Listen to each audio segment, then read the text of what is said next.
एक होर साजिश नाकाम। चंडीगढ़ ਦੇ सीएम ਦੇ ਹੈਲੀਪੈਡ ਦੇ ਨੇੜੇ ਮਿਲਿਆ ਜ਼ਿੰਦਾ ਬੰਬ। मौके ਤੇ ਪਹੁੰਚਿਆ ਭਾਰੀ ਪੁਲਿਸ ਬਲ।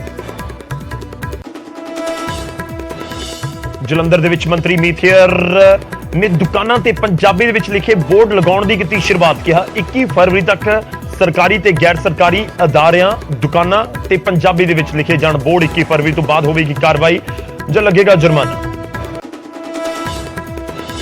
ਮੈਡੀਕਲ ਕਾਲਜ ਦੀ ਜ਼ਮੀਨ ਨੂੰ ਲੈ ਕੇ ਸਰਕਾਰ ਤੇ ਐਸਜੀਪੀਸੀ ਆਮੋ ਸਾਹਮਣੇ। ਧਾਮੀ ਦਾ ਸੀਐਮ ਮਾਨ ਨੂੰ ਜਵਾਬ। ਕਿਹਾ ਕਾਨੂੰਨੀ ਪਹਿਲੂ ਨੂੰ ਵੀ ਸਮਝਣ ਸੀਐਮ। ਜ਼ਮੀਨ ਲੈਣੀ ਹੈ ਤਾਂ ਸਾਡੇ ਨਾਲ ਕੀਤੀ ਜਾਵੇ ਗੱਲ। ਸਾਬਕਾ ਮੰਤਰੀ ਬਲਬੀਰ ਸਿੰਘ ਸਿੱਧੂ ਦੀ ਵਧੀ ਮੁਸ਼ਕਿਲ। ਵਿਜੀਲੈਂਸ ਨੇ ਆਮਦਨ ਤੋਂ ਵੱਧ ਜਾਇਦਾਦ ਦੇ ਮਾਮਲੇ 'ਚ ਸ਼ੁਰੂ ਕੀਤੀ ਜਾਂਚ। ਮੰਤਰੀ ਰਹਿੰਦਿਆਂ ਮੋਹਾਲੀ ਅਤੇ ਰੋਪੜ ਦੇ ਵੱਖ-ਵੱਖ ਪਿੰਡਾਂ 'ਚ ਖਰੀਦੀ ਗਈ ਸੀ ਜ਼ਮੀਨ।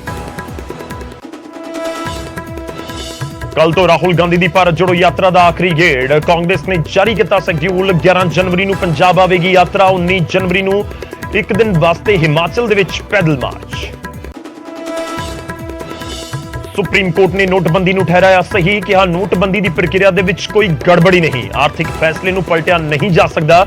ਸਾਰੀਆਂ 58 ਪਟੀਸ਼ਨਸ ਖਾਰਿਜ। करीब 10 ਤੋਂ 12 ਕਿਲੋਮੀਟਰ ਤੱਕ ਘੜੀਸੀ ਗਈ ਦਿੱਲੀ ਦੀ ਬੇਟੀ। ਪੁਲਿਸ ਦਾ ਵੱਡਾ ਖੁਲਾਸਾ। ਕਿਹਾ ਹੋਰ ਇਕੱਠੇ ਕਰ ਰਹੇ ਹਾਂ ਸਬੂਤ। ਮੁਲਜ਼ਮਾਂ ਦੇ ਖਿਲਾਫ ਸਖਤ ਸਜ਼ਾ ਦੀ ਵੀ ਮੰਗ। ਸੰਘਣੀ ਧੁੰਦ ਦੀ ਚਿੱਟੀ ਚਾਦਰ 'ਚ ਲਿਪਟਿਆ ਪੰਜਾਬ। ਕਈ ਡਿਗਰੀ ਡਿੱਗਿਆ ਪਾਰਾ। ਸਕੂਲਾਂ ਤੋਂ ਬਾਅਦ ਆਂਗਣਵਾੜੀ ਕੇਂਦਰਾਂ ਦੇ ਵਿੱਚ ਵੀ 8 ਜਨਵਰੀ ਤੱਕ ਛੁੱਟੀਆਂ। ਅਗਲੇ 3 ਤੋਂ 4 ਦਿਨਾਂ ਤੱਕ ਸੰਘਣੀ ਧੁੰਦ ਦੀ ਚੇਤਾਵਨੀ ਮੌਸਮ ਵਿਭਾਗ ਦੇ ਵੱਲੋਂ ਜਾਰੀ।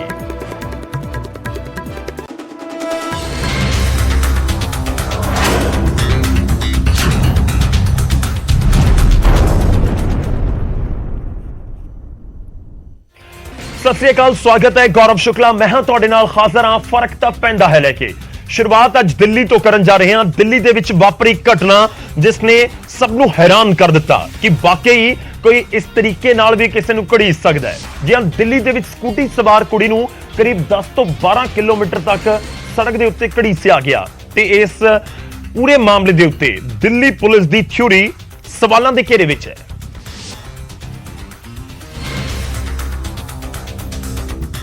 दिल्ली पुलिस इसनूं जानलेवा एक्सीडेंट दस रही है, पर परिवार वाले इसनूं मर्डर कह रहे हैं। पीड़िता दी मां दा कहना है कि उन्हां दी बेटी बहुत सारे कपड़े पाउंदी सी, पर जदों उसदी बॉडी मिली तां शरीर ते एक भी कपड़ा नहीं सी।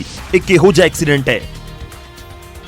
एक्सीडेंट भी हुआ है, उसके साथ गलत भी करा गया, मारा है, कूटा है, उसका रेप भी करा गया, उसको बहुत गलत तरीके से रोड पे घसीटा गया है नंगा करके। नहीं तो सर कपड़े नहीं फटते एक्सीडेंट में।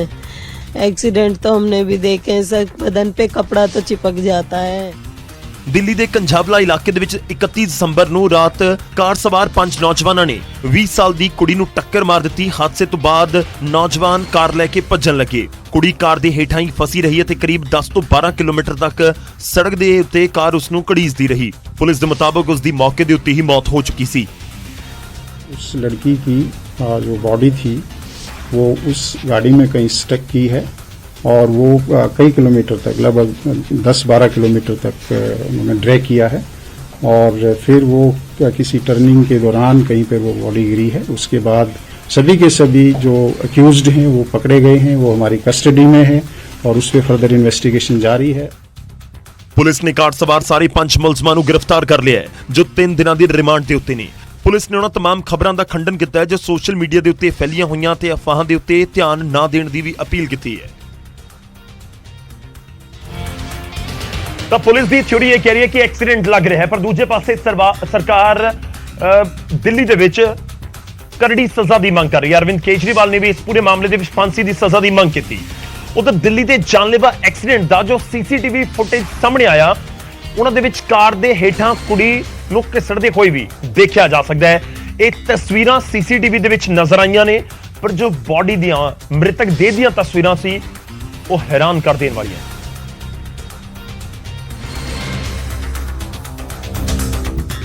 ਸੀਸੀਟੀਵੀ ਤਸਵੀਰਾਂ ਦੇ ਵਿੱਚ ਇੱਕ ਬਲੈਨੋ ਗੱਡੀ ਦੇ ਵਿੱਚ ਕੁੜੀ ਫਸੀ ਹੋਈ ਹੈ ਅਤੇ ਗੱਡੀ ਨੂੰ ਯੂ ਟਰਨ ਲੈਂਦੇ ਹੋਏ ਵੀ ਦੇਖਿਆ ਜਾ ਸਕਦਾ ਹੈ। ਰਾਤ ਦੇ ਹਨੇਰੇ ਦੇ ਵਿੱਚ ਸੁਨਸਾਨ ਇਲਾਕੇ 'ਚ ਕਾਰ ਨੂੰ ਦੇਖ ਕੇ ਕੁੱਤਾ ਭੌਂਕ ਰਿਹਾ ਹੈ। ਦਰਿੰਦਗੀ ਦੀਆਂ ਹੱਦਾਂ ਨੂੰ ਤਾਰ-ਤਾਰ ਕਰ ਦੇਣ ਵਾਲੀ ਇਸ ਵੀਡੀਓ ਨੂੰ ਦੇਖ ਕੇ ਹਰ ਕਿਸੇ ਦਾ ਦਿਲ ਦਹਿਲ ਜਾਵੇ। ਉਧਰ ਦਰਦਨਾਕ ਹਾਦਸੇ ਨੂੰ ਮਹਿਜ਼ ਇੱਕ ਐਕਸੀਡੈਂਟ ਦੱਸ ਰਹੀ ਦਿੱਲੀ ਪੁਲਿਸ ਦੇ ਉੱਤੇ ਲੋਕਾਂ ਦਾ ਗੁੱਸਾ ਫੁੱਟਿਆ ਅਤੇ ਸੁਲਤਾਨਪੁਰੀ थाने के सामने प्रदर्शन किया गया। हमें दिखाओ जैसे हमारी लड़की मरी है उसके भी फांसी तुड़वाओ, जब हम मानेंगे कि हाँ तुम्हारी कार्रवाई है। ऐसी कोई कार्रवाई नहीं है। जब हमारी बेटी का इंसाफ नहीं मिला तो वो कोई कार्रवाई नहीं है। जिसने मारा है उसे सजा मौत होनी चाहिए। तो वो हमारी बेटियों को न्याय दिलाने के लिए है वो गुस्सा। वो हमारी बेटियों की सुरक्षा के लिए गुस्सा है। फर्क इस बात से पड़ता है कि हमारी उस बुटिया को न्याय मिलना चाहिए, उन दरिंदों को फांसी की सजा मिलनी चाहिए। उधर LG दफ्तर के बाहर भी आम आदमी पार्टी ने प्रदर्शन किया। इस दौरान आम आदमी पार्टी के आगुआं ने LG ਨੂੰ बर्खास्त करने की मंग की। इस दे नाल ही दिल्ली पुलिस ने आम आदमी पार्टी के प्रदर्शनकारियों ਨੂੰ रोकਣ ਦੇ ਲਈ वाटर कैनन का इस्तेमाल भी किया।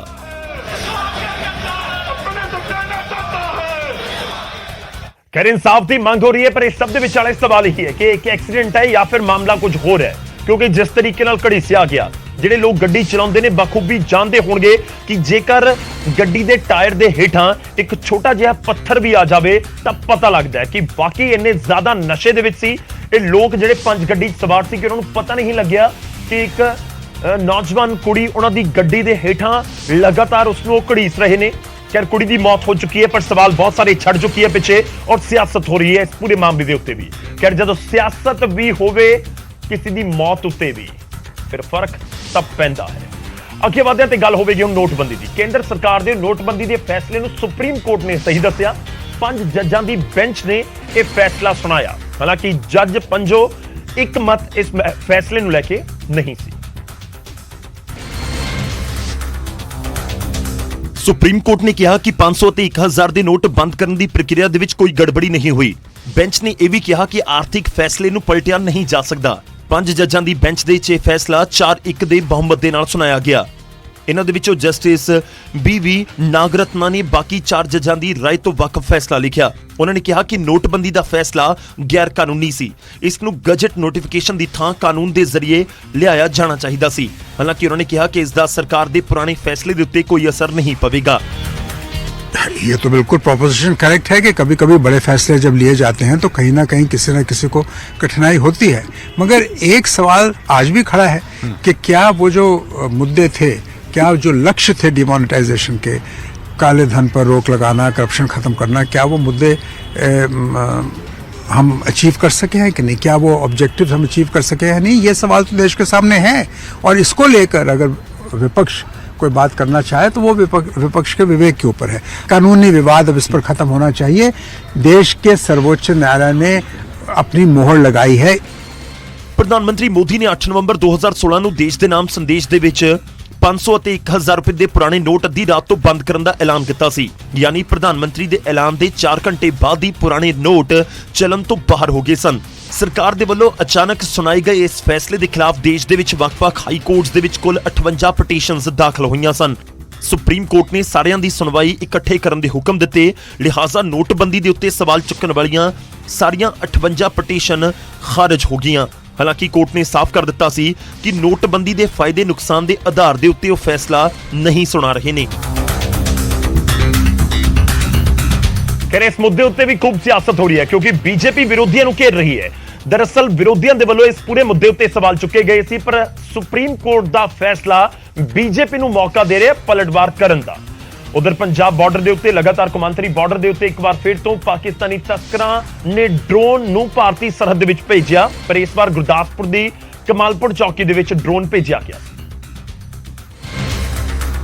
रात करीब 10 बजे BSF के जवानों ने ड्रोन की आवाज सुनी, जिस तो बाद ड्रोन की आवाज के वाले पासे फायरिंग शुरू कर दी गई। कुछ मिनट बाद ही ड्रोन की आवाज पाकिस्तान के वाले पासे परत गई।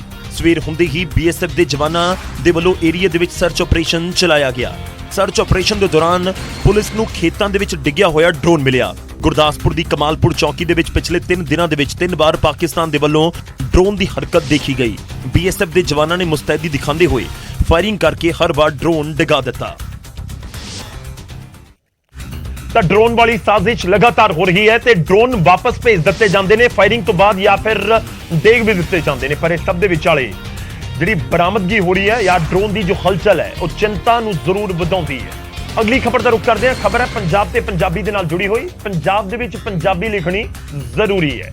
ਜੀ ਹਾਂ, ਸਰਕਾਰੀ ਗੈਰ ਸਰਕਾਰੀ ਅਦਾਰੇ ਦੁਕਾਨਾਂ ਦੇ ਲਈ ਇਹ ਆਦੇਸ਼ ਜਾਰੀ ਕੀਤੇ ਗਏ ਨੇ। ਪੰਜਾਬੀ ਦੇ ਵਿੱਚ ਬੋਰਡ ਲਿਖੇ ਜਾਣ। ਮੀਥੇਰ ਕੈਬਨਿਟ ਮੰਤਰੀ ਨੇ, ਉਹਨਾਂ ਦੇ ਵੱਲੋਂ ਇਹ ਕਿਹਾ ਗਿਆ ਕਿ 21 ਫਰਵਰੀ ਤੱਕ ਦੀ ਇੱਕ ਡੈਡਲਾਈਨ ਦੇ ਦਿੱਤੀ ਗਈ ਹੈ, ਯਾਨੀ ਕਿ ਅਗਲੇ ਕਰੀਬ 1.5 ਤੋਂ 2 ਮਹੀਨੇ ਤੁਹਾਡੇ ਕੋਲ ਸਮਾਂ ਹੈ ਕਿ ਤੁਸੀਂ ਜਿਹੜੇ ਬੋਰਡ ਨੇ ਉਹ ਪੰਜਾਬੀ ਦੇ ਵਿੱਚ ਲਗਵਾ ਦਿੱਤੇ ਜਾਣ। 21 ਫਰਵਰੀ ਤੋਂ ਬਾਅਦ ਕਾਰਵਾਈ ਹੋਏਗੀ, ਯਾਨੀ ਕਿ ਜੁਰਮਾਨਾ ਲੱਗ ਸਕਦਾ ਹੈ। ਜਲੰਧਰ ਦੇ ਵਿੱਚ ਦੁਕਾਨਾਂ ਦੇ ਉੱਤੇ ਪੰਜਾਬੀ 'ਚ ਬੋਰਡ ਲਿਖੇ ਵੀ ਗਏ।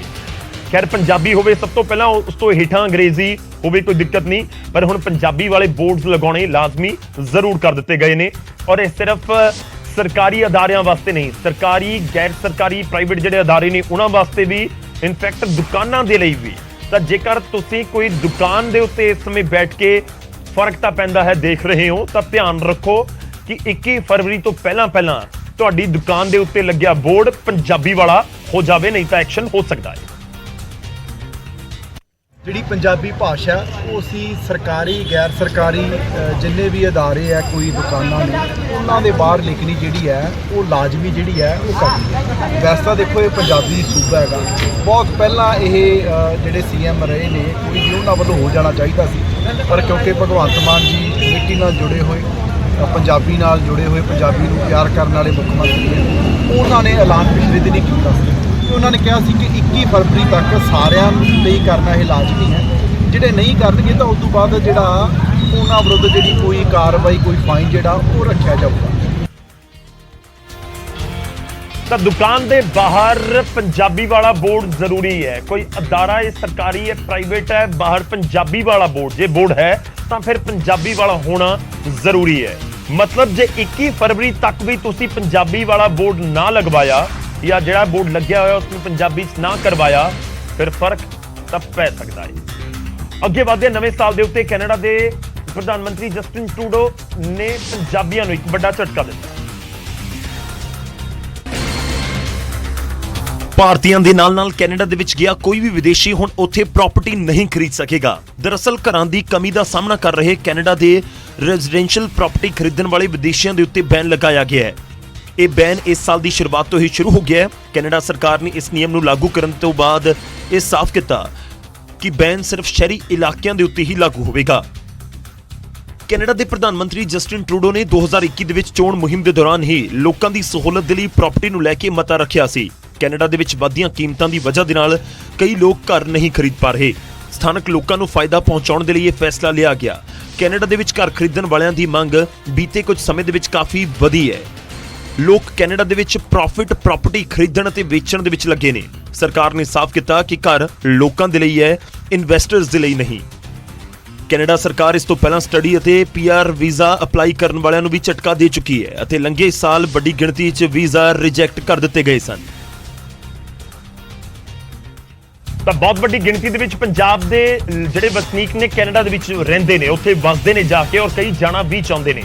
ਪਰ ਫਿਲਹਾਲ ਖਬਰ ਇਹੀ ਹੈ ਕਿ ਉੱਥੇ ਜਾ ਕੇ ਜੇਕਰ ਤੁਸੀਂ ਘਰ ਬਣਾਉਣ ਵਾਲਾ ਸੁਪਨਾ ਦੇਖ ਰਹੇ ਹੋ ਤਾਂ ਉਸ ਦੇ ਲਈ ਤੁਹਾਨੂੰ ਇੰਤਜ਼ਾਰ ਕਰਨਾ ਪੈ ਸਕਦਾ ਹੈ, ਜਾਂ ਫਿਰ ਉਸ ਦੇ ਲਈ ਦਿੱਕਤਾਂ ਆ ਸਕਦੀਆਂ ਨੇ। ਹੁਣ ਅੱਗੇ ਵਧਦੇ ਹਾਂ ਤੇ ਕੈਨੇਡਾ ਦੇ ਨਾਲ ਹੀ ਜੁੜਿਆ ਹੋਇਆ ਅੱਜ ਸਵਾਲ ਅਸੀਂ ਪੁੱਛਣ ਜਾ ਰਹੇ ਹਾਂ। ਵੇਲਾ ਹੋ ਚੱਲਿਆ ਅੱਜ ਦੇ ਸਵਾਲ ਦਾ। ਸਵਾਲ ਕੀ ਕੈਨੇਡਾ ਦੇ ਵਿੱਚ ਇਹਨਾਂ ਦੇ ਵਿੱਚੋਂ ਕੌਣ ਪਹਿਲਾ ਪੰਜਾਬੀ ਰੱਖਿਆ ਮੰਤਰੀ ਬਣਿਆ ਸੀ? ਕੌਣ ਰੱਖਿਆ ਮੰਤਰੀ ਬਣਿਆ? ਕਿਉਂਕਿ ਕੈਨੇਡਾ ਦੇ ਵਿੱਚ ਇੱਕ ਵੱਡੀ ਆਬਾਦੀ ਹੈ, ਉਸ ਨੂੰ ਮਿਨੀ ਪੰਜਾਬ ਵੀ ਕਿਹਾ ਜਾਂਦਾ ਹੈ। ਬਹੁਤ ਸਾਰੇ ਅਜਿਹੇ ਸ਼ਹਿਰ ਨੇ ਕੈਨੇਡਾ ਦੇ ਵਿੱਚ ਜਿਨ੍ਹਾਂ 'ਚ ਬਹੁਤ ਗਿਣਤੀ ਪੰਜਾਬੀ ਨੇ, ਔਰ ਬਹੁਤ ਸਾਰੀਆਂ ਵੱਡੀਆਂ ਜਿਹੜੀਆਂ ਪੋਸਟਾਂ ਨੇ, ਡੈਜ਼ਿਗਨੇਸ਼ਨ ਨੇ, ਉਹਨਾਂ ਤੱਕ ਵੀ ਪੰਜਾਬੀ ਪਹੁੰਚੇ ਨੇ। ਤਾਂ ਰੱਖਿਆ ਮੰਤਰੀ ਤੱਕ ਵੀ ਪਹੁੰਚੇ ਨੇ। ਰੱਖਿਆ ਮੰਤਰੀ ਕੈਨੇਡਾ ਦੇ ਬਹੁਤ ਵੱਡੀ ਪੋਸਟ ਹੁੰਦੀ ਹੈ। ਤਾਂ ਕੌਣ ਪਹਿਲਾ ਰੱਖਿਆ ਮੰਤਰੀ ਕੈਨੇਡਾ ਦੇ ਵਿੱਚ ਪੰਜਾਬੀ ਬੋਲਦਾ ਬਣਿਆ? 4 option. A Navdeep Bains, B Amarjeet Sohi, C Bardish Chagger, ਜਾਂ ਫਿਰ D ਹਰਜੀਤ ਸੱਜਣ। ਕੌਣ ਬਣੇ ਪਹਿਲੇ ਰੱਖਿਆ ਮੰਤਰੀ? ਪੰਜਾਬੀ ਪਹਿਲੇ ਰੱਖਿਆ ਮੰਤਰੀ ਕੌਣ ਬਣੇ? ਉਹ ਤੁਹਾਨੂੰ ਇਸ ਸਵਾਲ ਦੇ ਜਵਾਬ ਦੇ ਵਿੱਚ ਦੱਸਾਂਗੇ। 4 ਆਪਸ਼ਨਸ ਤੁਹਾਡੇ ਕੋਲ ਹੈਗੇ ਨੇ। ਸਵਾਲ ਦਾ ਜਵਾਬ ਪ੍ਰੋਗਰਾਮ ਦੇ ਦੌਰਾਨ ਹੀ ਪੂਰੀ ਜਾਣਕਾਰੀ ਦੇ ਨਾਲ ਤੁਹਾਡੇ ਤੱਕ ਪਹੁੰਚਾਵਾਂਗੇ। ਹੁਣ ਅੱਗੇ ਵਧਦੇ ਹਾਂ ਤੇ ਗੱਲ ਹੋਵੇਗੀ ਤਨੀਸ਼ਾ ਸ਼ਰਮਾ ਸੁਸਾਈਡ ਕੇਸ ਦੀ। ਤਨੀਸ਼ਾ ਸ਼ਰਮਾ ਸੁਸਾਈਡ ਕੇਸ ਦੇ ਵਿੱਚ ਪਹਿਲੀ ਵਾਰ ਸ਼ਿਜ਼ਾਨ ਖਾਨ ਦੀ ਫੈਮਿਲੀ ਸਾਹਮਣੇ ਆਈ।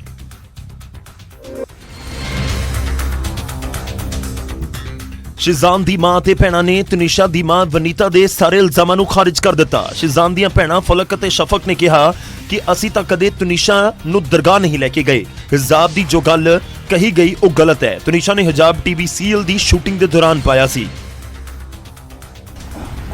उसको हमने फोर्स किया या उसका वो जो हिजाब लेने वाला फोटो जो सर्कुलेट हो रहा है वो शो का फोटो है, शो की शूट का फोटो है। उर्दू सिखाना, हम जब मायथो करते हैं, इसने मायथो किया है, मैंने मायथो किया है, हम भी तो हिंदी बोलते ही है ना, शुद्ध हिंदी।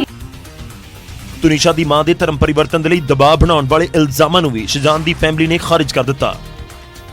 रिलीजन बहुत पर्सनल होता है और हम किसी को कभी फोर्स नहीं कर सकते हैं, ना ही करेंगे। और हम जो भी करते हैं वो हम अपनी पर्सनल लाइफ में करते हैं, हम सब चीजें सोशल मीडिया पर नहीं डालते हैं। ਸ਼ਿਜ਼ਾਨ ਦੇ ਪਰਿਵਾਰ ਵਾਲਿਆਂ ਨੇ ਤਨੀਸ਼ਾ ਦੀ ਮਾਂ ਦੇ ਉੱਤੇ ਆਪਣੀ ਬੇਟੀ ਦਾ ਮਾਨਸਿਕ ਸ਼ੋਸ਼ਣ ਕਰਨ ਦਾ ਇਲਜ਼ਾਮ ਵੀ ਲਗਾਇਆ। ਤੇ ਪਰਿਵਾਰਾਂ ਦੇ ਵਿਚਾਲੇ ਹੁਣ ਜ਼ਰੂਰ ਵਾਰ ਪਲਟਵਾਰ ਹੁੰਦਾ ਹੋਇਆ ਨਜ਼ਰ ਆ ਰਿਹਾ। ਕਾਬਿਲੇ ਗੌਰ ਹੈ ਕਿ ਇਸ ਤੋਂ ਪਹਿਲਾਂ ਤਨੀਸ਼ਾ ਦੇ ਮਦਰ ਵੀ ਪ੍ਰੈਸ ਕਾਨਫਰੰਸ ਕਰਦੇ ਨੇ, ਉਹ ਵੀ ਸਾਹਮਣੇ ਆਏ ਸੀ। ਉਹਨਾਂ ਨੇ ਸ਼ਿਜ਼ਾਨ ਦੀ ਫੈਮਿਲੀ ਦੇ ਉੱਤੇ ਇਲਜ਼ਾਮ ਲਗਾਏ ਸੀ ਤੇ ਹੁਣ ਵਾਪਸ ਪਲਟਵਾਰ ਸ਼ਿਜ਼ਾਨ ਦੀ ਫੈਮਿਲੀ ਮੀਡੀਆ ਦੇ ਵਿੱਚ ਆ ਕੇ ਪ੍ਰੈਸ ਕਾਨਫਰੰਸ ਕਰਕੇ ਲਗਾ ਰਹੀ ਹੈ। ਉਧਰ ਪੰਜਾਬ ਦੇ ਵਿੱਚ ਹੁਣ ਵਿਜੀਲੈਂਸ ਦੇ ਅਧਿਕਾਰੀ ਜੀਨਸ ਅਤੇ ਟੀ-ਸ਼ਰਟ ਪਾ ਕੇ ਆਫਿਸ ਨਹੀਂ ਆ ਸਕਦੇ। ਇਹ ਹੁਕਮ ਆਫਿਸ ਦੇ ਵਿੱਚ ਬੈਠਣ ਵਾਲੇ ਅਧਿਕਾਰੀਆਂ ਦੇ ਲਈ ਜਾਰੀ ਕੀਤੇ ਗਏ ਨੇ। ਹੁਣ ਹਰ ਰੈਂਕ ਦੇ ਅਧਿਕਾਰੀ ਨੂੰ ਆਫਿਸ ਦੇ ਵਿੱਚ ਫਾਰਮਲ ਡਰੈਸ ਪਾ ਕੇ ਹੀ ਐਂਟਰੀ ਕਰਨੀ ਹੋਵੇਗੀ। ਹਾਂ, ਫੀਲਡ ਦੇ ਵਿੱਚ ਡਿਊਟੀ ਕਰਨ ਵਾਲੇ ਮੁਲਾਜ਼ਮਾਂ ਤੇ ਅਧਿਕਾਰੀਆਂ ਨੂੰ ਛੋਟ ਦਿੱਤੀ ਗਈ ਹੈ ਕਿਉਂਕਿ ਫੀਲਡ ਡਿਊਟੀ ਦੇ ਸਮੇਂ ਕਈ ਤਰ੍ਹਾਂ ਦੀਆਂ ਸਾਵਧਾਨੀਆਂ ਰੱਖਣੀਆਂ ਜ਼ਰੂਰੀ ਹੁੰਦੀਆਂ ਨੇ। ਨਵੇਂ ਹੁਕਮ ਸਿਰਫ ਆਫਿਸ ਦੇ ਵਿੱਚ ਬੈਠਣ ਵਾਲੇ ਮੁਲਾਜ਼ਮ ਅਤੇ ਅਧਿਕਾਰੀਆਂ ਦੇ ਉੱਤੇ ਲਾਗੂ ਹੋਣਗੇ। ਨਤੀਜਾ ਕਿ ਹੁਣ ਹਰ ਅਧਿਕਾਰੀ ਫਾਰਮਲ ਪੈਂਟ ਸ਼ਰਟ, ਬਲੇਜ਼ਰ ਅਤੇ ਕੋਟ ਦੇ ਵਿੱਚ ਦਿਖੇਗਾ, ਨਾ ਕਿ ਜੀਨਸ ਅਤੇ ਟੀ-ਸ਼ਰਟ ਪਾ ਕੇ ਆਫਿਸ 'ਚ ਬੈਠੇਗਾ।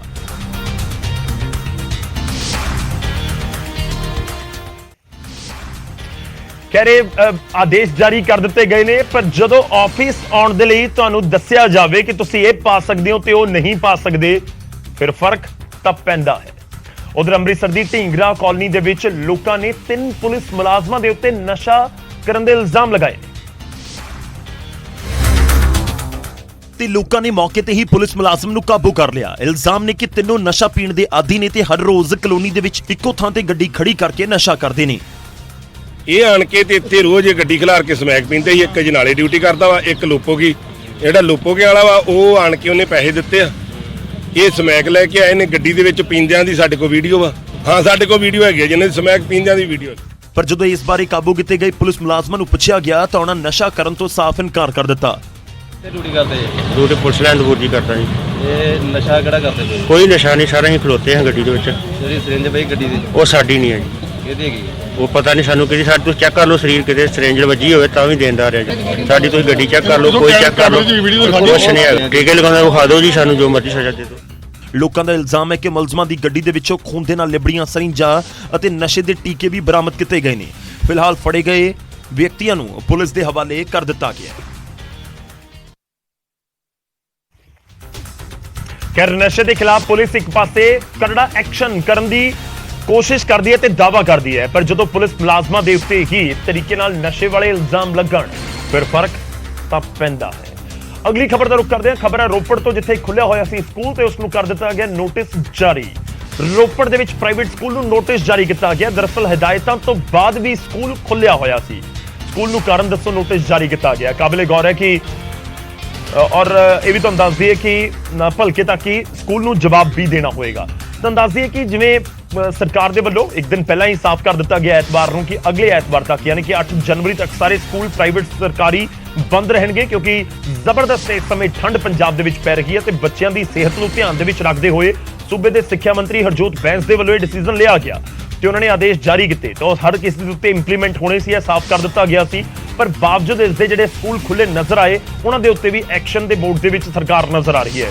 ਰੋਪੜ ਦੇ ਪਿੰਡ ਟਿੱਬਾ ਟੱਪਰੀਆਂ ਦੇ ਸਕੂਲ ਨੂੰ ਨੋਟਿਸ ਜਾਰੀ ਕੀਤਾ ਗਿਆ। ਸਿੱਖਿਆ ਮੰਤਰੀ ਹਰਜੋਤ ਬੈਂਸ ਨੇ ਜਾਣਕਾਰੀ ਸਾਂਝੀ ਕੀਤੀ। ਸਾਰੇ ਜ਼ਿਲ੍ਹਿਆਂ ਦੇ ਡੀਸੀ ਨੂੰ ਹਦਾਇਤਾਂ ਦਿੱਤੀਆਂ ਗਈਆਂ ਨੇ, ਸਖਤ ਹਦਾਇਤਾਂ ਨੇ ਕਿ ਜੇਕਰ ਕੋਈ ਹੁਕਮਾਂ ਦੀ ਉਲੰਘਣਾ ਕਰਦਾ ਹੈ ਸਕੂਲ ਦੇ ਪ੍ਰਬੰਧਕ ਤਾਂ ਉਹਨਾਂ ਦੇ ਖਿਲਾਫ ਸਖਤ ਕਾਰਵਾਈ ਹੋਣੀ ਚਾਹੀਦੀ ਹੈ। ਤਾਂ ਸਕੂਲਾਂ ਦੇ ਵਿੱਚ ਛੁੱਟੀਆਂ ਨੇ, ਬਹੁਤ ਕਲੀਅਰ ਹੈ ਕਿ ਜੇਕਰ ਤੁਹਾਨੂੰ ਵੀ ਅੱਜ ਤੁਹਾਡੇ ਬੱਚੇ ਨੂੰ ਵੀ ਸਕੂਲ ਬੁਲਾਇਆ ਗਿਆ ਤਾਂ ਤੁਸੀਂ ਵੀ ਲੋਕਲ ਐਡਮਿਨਿਸਟ੍ਰੇਸ਼ਨ ਤੱਕ ਉਹ ਗੱਲ ਪਹੁੰਚਾ ਸਕਦੇ ਹੋ ਕਿ ਸਰਕਾਰ ਨੇ ਛੁੱਟੀਆਂ ਕਰ ਦਿੱਤੀਆਂ ਪਰ ਬੱਚਿਆਂ ਨੂੰ ਸੱਦਿਆ ਜਾ ਰਿਹਾ ਹੈ। ਹਾਲਾਂਕਿ ਜ਼ਿਆਦਾਤਰ ਪੂਰੇ ਪੰਜਾਬ ਦੇ ਵਿੱਚ ਛੁੱਟੀਆਂ ਤੋਂ ਬਾਅਦ ਸਕੂਲ ਨਹੀਂ ਖੁੱਲੇ। ਐਤਵਾਰ ਤੱਕ ਛੁੱਟੀਆਂ ਠੰਡ ਦੀ ਵਜ੍ਹਾ ਦੇ ਨਾਲ ਸਰਕਾਰ ਦੇ ਵੱਲੋਂ ਕਰ ਦਿੱਤੀਆਂ ਗਈਆਂ।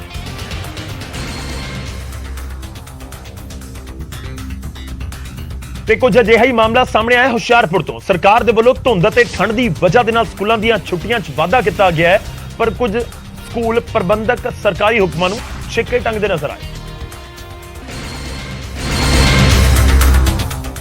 ਤਾਂ ਹੁਸ਼ਿਆਰਪੁਰ ਦਾ ਇੱਕ ਨਿੱਜੀ ਸਕੂਲ ਸੋਮਵਾਰ ਸਵੇਰ ਤੋਂ ਹੀ ਖੁੱਲਿਆ ਮਿਲਿਆ। ਬੱਚੇ ਠੰਡ ਦੇ ਬਾਵਜੂਦ ਸਕੂਲ ਦੇ ਵਿੱਚ ਦਾਖਲ ਹੁੰਦੇ ਨਜ਼ਰ ਆਏ ਤੇ ਕਰੀਬ 12 ਵਜੇ ਸਕੂਲ ਤੋਂ ਬਾਹਰ ਨਿਕਲੇ। ਉਧਰ ਨਿਊਜ਼ 18 ਨੇ ਇਸ ਬਾਰੇ ਜਦੋਂ ਸਿੱਖਿਆ ਵਿਭਾਗ ਦੇ ਅਧਿਕਾਰੀਆਂ ਨਾਲ ਗੱਲ ਕੀਤੀ ਤਾਂ ਉਹਨਾਂ ਸਕੂਲ ਦੇ ਖਿਲਾਫ ਕਾਰਵਾਈ ਦੀ ਗੱਲ ਵੀ ਕਹੀ। ਸਕੂਲ ਜਿਹੜਾ ਹੈ ਓਪਨ ਹੈ ਤੇ ਮੈਂ ਹੁਣੇ ਹੀ ਉੱਥੇ ਫੋਨ ਕਰਕੇ ਵੀ ਪਤਾ ਕਰਦਾ ਔਰ ਇਹਦੀ ਵੈਰੀਫਿਕੇਸ਼ਨ ਕਰਾ ਕੇ ਫਿਰ ਜੇ ਪਹਿਲਾਂ ਤਾਂ ਮੈਂ ਪ੍ਰਿੰਸੀਪਲ ਨਾਲ ਕੰਟੈਕਟ ਕਰਾਂਗਾ ਕਿ ਕਿਉਂ ਸਕੂਲ ਖੁੱਲ੍ਹਾ ਹੈ, ਜੇਕਰ ਖੁੱਲ੍ਹਾ ਹੈ ਤਾਂ ਕਿਉਂ ਖੁੱਲ੍ਹਾ ਹੈ ਔਰ ਇਹਨੂੰ ਬੰਦ ਕਰਨ ਲਈ ਕਹਾਂਗੇ। ਜੇਕਰ ਉਹ ਨਹੀਂ ਬੰਦ ਕਰਦੇ ਤੇ ਫਿਰ ਸਰਕਾਰ ਨੂੰ ਉਸੇ ਵੇਲੇ ਹੀ ਤੁਰੰਤ ਜਿਹੜਾ ਚੰਡੀਗੜ੍ਹ ਇਹਨਾਂ ਵਿਰੁੱਧ ਕਾਰਵਾਈ ਕਰਨ ਲਈ ਲਿਖ ਦਿੱਤਾ ਜਾਵੇਗਾ। ਐਤਵਾਰ ਸ਼ਾਮ ਵੇਲੇ ਹੀ ਪੰਜਾਬ ਸਰਕਾਰ ਨੇ ਸਾਰੇ ਸਰਕਾਰੀ ਏਡਿਡ ਤੇ ਨਿੱਜੀ ਸਕੂਲਾਂ ਦੇ ਵਿੱਚ ਸਰਦੀਆਂ ਦੀਆਂ ਛੁੱਟੀਆਂ 8 ਜਨਵਰੀ ਤੱਕ ਵਧਾਉਣ ਦੇ ਹੁਕਮ ਦਿੱਤੇ ਸਨ। ਪਹਿਲਾਂ ਇਹ ਛੁੱਟੀਆਂ 25 ਦਸੰਬਰ ਤੋਂ 1 ਜਨਵਰੀ ਤੱਕ ਕੀਤੀਆਂ ਗਈਆਂ ਸਨ। ਖੈਰ ਬੱਚੇ ਸਕੂਲ ਸਵੇਰੇ ਉੱਠ ਕੇ ਜਾ ਰਹੇ ਸੀ ਤਾਂ ਹੁਣ ਬੱਚੇ ਜ਼ਰੂਰ ਸੋਚ ਰਹੇ ਹੋਣਗੇ ਕਿ ਸਾਡੇ ਬਾਕੀ ਜਿਹੜੇ ਫਰੈਂਡਸ ਨੇ ਹੋਰ ਸਕੂਲਾਂ 'ਚ ਪੜ੍ਹਦੇ ਨੇ ਉਹਨਾਂ ਨੂੰ ਛੁੱਟੀਆਂ ਸਾਨੂੰ ਕਿਉਂ ਨਹੀਂ। ਖੈਰ ਜਦੋਂ ਸਰਕਾਰ ਦੇ ਆਦੇਸ਼ਾਂ ਦੇ ਬਾਵਜੂਦ ਵੀ ਸਕੂਲ ਖੁੱਲਣ ਤੇ ਬੱਚਿਆਂ ਨੂੰ ਮਜਬੂਰ ਕੀਤਾ ਜਾਵੇ ਜ਼ਬਰਦਸਤ ਠੰਡ ਦੇ ਵਿਚਾਲੇ ਸਕੂਲ ਆਉਣ ਦੇ ਲਈ, ਫਿਰ ਫਰਕ ਤਾਂ ਪੈਂਦਾ ਹੈ। ਹੁਣ ਅੱਗੇ ਵਧਦੇ ਹਾਂ ਤੇ ਗੱਲ ਹੋਵੇਗੀ 2 ਜਨਵਰੀ ਦੇ ਇਤਿਹਾਸ ਦੀ। 2 ਜਨਵਰੀ ਦਾ ਇਤਿਹਾਸ ਕੀ ਕਹਿੰਦਾ ਉਹ ਤੁਹਾਨੂੰ ਦੱਸਾਂਗੇ। 2 ਜਨਵਰੀ ਦਾ ਇਤਿਹਾਸ ਭਾਰਤ ਰਤਨ ਦੇ ਨਾਲ ਜੁੜਿਆ ਹੋਇਆ ਹੈ। ਜੀ ਹਾਂ, ਦੇਸ਼ ਦਾ ਸਭ ਤੋਂ ਵੱਡਾ ਸਨਮਾਨ ਹੈ ਭਾਰਤ ਰਤਨ। ਭਾਰਤ ਰਤਨ ਦੇਣ ਦੀ ਸ਼ੁਰੂਆਤ ਹੋਈ ਸੀ 2 ਜਨਵਰੀ ਦੇ ਹੀ ਦਿਨ। ਭਾਰਤ ਰਤਨ ਦੇਣ ਦੀ ਸ਼ੁਰੂਆਤ 2 ਜਨਵਰੀ 1954 ਨੂੰ ਤਤਕਾਲੀ ਰਾਸ਼ਟਰਪਤੀ ਡਾਕਟਰ ਰਾਜਿੰਦਰ ਪ੍ਰਸਾਦ ਨੇ ਕੀਤੀ ਸੀ। ਸਭ ਤੋਂ ਪਹਿਲਾ ਸਨਮਾਨ ਸੁਤੰਤਰ ਭਾਰਤ ਦੇ ਪਹਿਲੇ ਗਵਰਨਰ ਜਨਰਲ ਚੱਕਰਵਰਤੀ ਰਾਜਗੋਪਾਲਾਚਾਰੀ, ਸਾਬਕਾ ਰਾਸ਼ਟਰਪਤੀ ਡਾਕਟਰ ਸਰਵਪੱਲੀ ਰਾਧਾਕ੍ਰਿਸ਼ਨਨ ਅਤੇ ਵਿਗਿਆਨੀ ਡਾਕਟਰ ਚੰਦਰ ਸ਼ੇਖਰ ਵੈਂਕਟ ਰਮਨ ਨੂੰ 1954 ਦੇ ਵਿੱਚ ਦਿੱਤਾ ਗਿਆ ਸੀ। ਇਹ ਸਨਮਾਨ 26 ਜਨਵਰੀ ਨੂੰ ਰਾਸ਼ਟਰਪਤੀ ਦੇ ਵੱਲੋਂ ਦਿੱਤਾ ਜਾਂਦਾ ਹੈ। ਉੱਥੇ 1954 ਦੇ ਵਿੱਚ ਇਹ ਸਨਮਾਨ ਸਿਰਫ ਜਿਹੜੇ ਲੋਕ ਜਿਉਂਦੇ ਸੀ ਉਹਨਾਂ ਨੂੰ ਹੀ ਦਿੱਤਾ ਗਿਆ, ਪਰ 1955 ਦੇ ਵਿੱਚ ਮਰਨ ਉਪਰੰਤ ਯਾਨੀ ਕਿ ਜਿਨ੍ਹਾਂ ਦਾ ਦੇਹਾਂਤ ਹੋ ਚੁੱਕਿਆ ਸੀ ਉਹਨਾਂ ਨੂੰ ਵੀ ਦਿੱਤਾ ਜਾਣ ਲੱਗਿਆ। ਭਾਰਤ ਰਤਨ ਦਿੱਤੇ ਜਾਣ ਦੀ ਤਜਵੀਜ਼ 1955 ਦੇ ਵਿੱਚ ਮਰਨ ਉਪਰੰਤ ਸ਼ੁਰੂ ਕੀਤੀ ਗਈ। ਤਾਂ ਇਤਿਹਾਸਿਕ ਦਿਨ 2 ਜਨਵਰੀ ਦਾ ਇਤਿਹਾਸ 1954 ਦੇ ਵਿੱਚ ਭਾਰਤ ਰਤਨ ਦੇਣ ਦੀ ਸ਼ੁਰੂਆਤ ਕੀਤੀ ਗਈ ਸੀ।